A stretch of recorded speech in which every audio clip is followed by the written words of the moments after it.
몽골의 초원은 정말 아름답습니다. 차를 타고 가다 보면은 오른쪽에는 양떼들 수천 마리가, 왼쪽에는 소떼들, 또 말들이 수천 마리가 푸른 초장에서 풀을 뜯고 있습니다. 정말 아름다운 풍경입니다.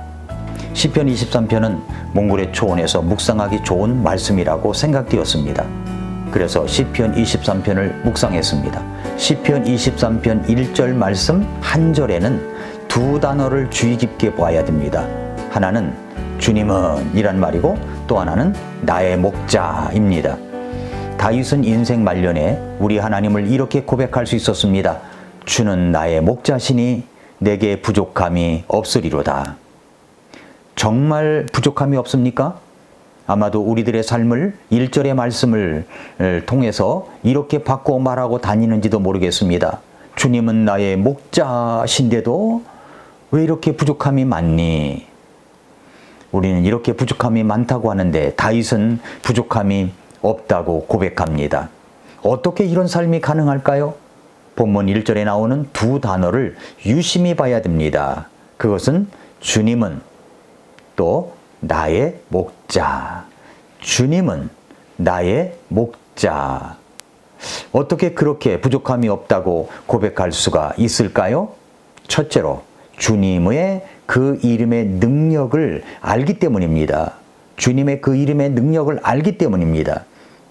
여기서 주님은 이라는 하나님의 거룩한 이름을 들을 때 저는 이제 출애굽기 6장 2절부터 4절에서 하나님께서 모세에게 말씀하신 것을 생각할 수가 있었습니다.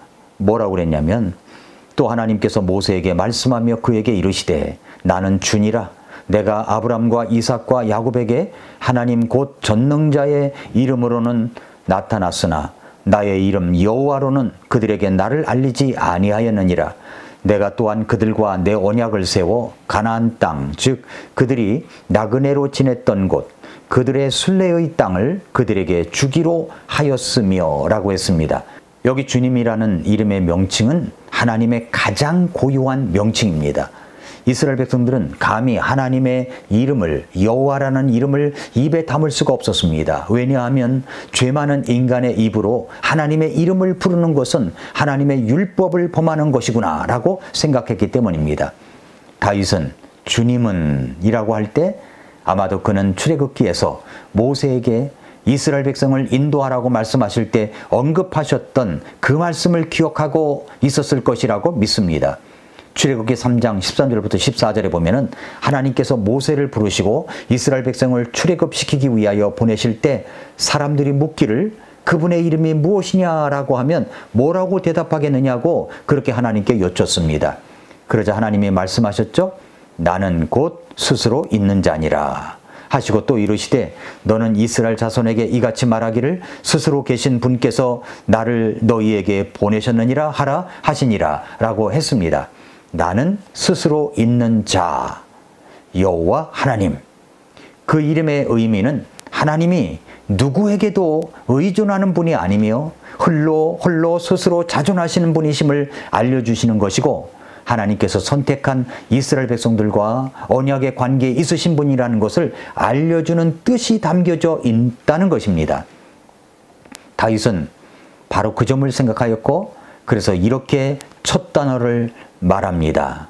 주님은 하나님은 하늘 위에 계셔서 온 땅을 다스리시며 다윗의 인생 가운데 나타나셔서 기름 부으시고 왕국의 왕좌를 주시기로 언약하시고 그 왕권을 통하여 무너지지 않는 더 완전한 나라의 왕좌를 계시하셨습니다. 다윗은 이렇게 세워진 왕국을 통하여 쇠하지 아니하는 무궁한 그리스도의 왕국을 바라보게 될 것을 믿었던 것입니다. 주 하나님은 온 세상을 창조하신 분이십니다. 하나님은 능력이 많으신 분이십니다. 전지전능하신 분이십니다. 어디든지 계시는 분이십니다. 우리가 왜 신앙의 삶 속에서 모든 곤고함과 고통이 오는지 아십니까? 그것은 궁극적으로 그 하나님이 누구신지 잘 모르기 때문입니다. 하나님이 누구신지를 알고 예수 그리스도가 어떤 분이신지를 깨닫기 시작할 때 인생을 새롭게 바꿀 수가 있는 것입니다. 그 능력 많으신 하나님을 알지 못하는 것이 우리 인생의 공고함이 있게 되는 것입니다. 그런 공고함이 있는 것입니다. 그 하나님을 여러분은 아십니까? 그래서 호세아 대언자는 사모해야 할 것을 사모하지 않고 쓸데없고 헛된 것들에 애정을 쏟고 시간을 허비하는 하나님의 백성들에게 내 백성이 하나님을 아는 지식이 부족하기 때문에 망한다고 했습니다. 호세아 4장 6절에요. 몽골에 가면 밤하늘의 별이 180도 가득 찬 것을 볼 수가 있습니다. 우주에 펼쳐진 별들을 여러분 셀 수가 있나요? 셀 수가 없습니다. 그 별들은 밤하늘을 빼곡히 채우고 있습니다. 하지만 그 별들과 별들 사이의 거리가 얼마나 되는지 여러분 아십니까? 가깝게는 몇 광년, 멀게는 몇 억 광년의 거리에 있는 별들이 우리의 눈에는 그렇게 서로 사이좋게 반짝이고 있는 것처럼 보인다는 것입니다. 태양 주위를 돌고 있는 행성들을 보십시오. 수성, 금성, 지구, 화성, 목성, 토성, 천왕성, 해왕성, 명왕성, 수금지와 목도 천의 명 그랬죠? 그 중에서 지구는 아주 작은 별에 지나지 않습니다. 그곳에 인간이 살고 있습니다. 바다의 모래 하나처럼, 먼지 알갱이 하나처럼 우리는 그렇게도 미약한 존재입니다. 그런데 그 우주와 지구를 누가 만드셨다고요? 주 하나님이십니다. 인간을 누가 만드셨다고요? 하나님께서 만드셨습니다. 그래서 창세기 1장 1절에 보니까 처음에 하나님께서 하늘과 땅을 창조하시니라. 그 하나님, 주님은 다윗은 그 주 하나님을 자신의 인생 속에, 삶 속에 불러들이고 있는 것입니다. 자신의 인생과 관계가 있다고 주님은 하면서 고백하고 있는 것입니다. 그 능력 많으신 여호와 하나님께서 여러분과 저를 위해 구원의 계획을 갖고 있으시면서 사랑의 표징으로 예수님을 이 땅에 보내어 주셨습니다. 그 예수님을 십자가에 못 박혀 죽게 할 정도로 하나님은 우리들을 사랑하셨습니다. 여러분이 알고 있는 하나님은 어떤 분이라고 믿으십니까? 인생 자체가 아무리 전쟁터와 같다고 할지라도 주 하나님, 그 하나님이 나의 하나님이라면 믿음의 눈으로 고백할 수 있지 않을까요? 나는 부족함이 없으리로다. 그렇게 부족함이 없는 인생은 어떻게 가능할까요? 두 번째 이유입니다. 두 번째로 그분이 나의 목자시기 때문에 그렇습니다. 뭐라고 말씀했습니까? 1절 주는 나의 목자시니 주는 나의 목자시니 내게 부족함이 없으리로다 라고 했습니다. 그 능력 많으신 사랑의 주 하나님이 나의 목자라고 고백합니다. 하나님이 나의 목자라면 나는 그 주님의 양입니다. 양은 어떤 존재입니까? 우리는 흔히 양에 대해서 생각할 때 기질적으로 양순하고 사람의 말 잘 듣고 다른 가축과 다툴 줄도 모르고 순한 성품을 가진 짐승이면서 또 친근하고 아주 깨끗한 짐승이다라고 생각할 수가 있을 것입니다. 양들이 파란 풀밭에서 풀을 뜯고 있는 모습을 보면 목가적인 이 아름다운 풍경이 정말로 아름답습니다. 실제로 제가 몽골 초원의 양의 모습을 보니까 그렇게 평화롭게 보였습니다. 그러나 여러분, 중동 지방에서 생각하고 있는 양의 모습은 우리들이 생각하고 있는 것과는 좀 다른 것 같습니다. 중동 지방에서 가장 심한 욕이 뭐냐면 이 양 같은 놈이라고, 이 양 같은 놈이라고 이야기합니다. 우리는 이 돼지 같은 놈이라고 하죠. 중동은 이 양 같은 놈이라고 한다는 것입니다. 그들의 양에 대한 생각은 생각이 모자라고 어리석고 고집이 세고 남의 말에 귀를 기울일 줄 모르고 지저분한 짐승의 대명사 양이라고 그렇게 생각하고 있습니다. 양이 힘이 없고 연약하다고 하는 것은 우리의 선입견일 뿐입니다.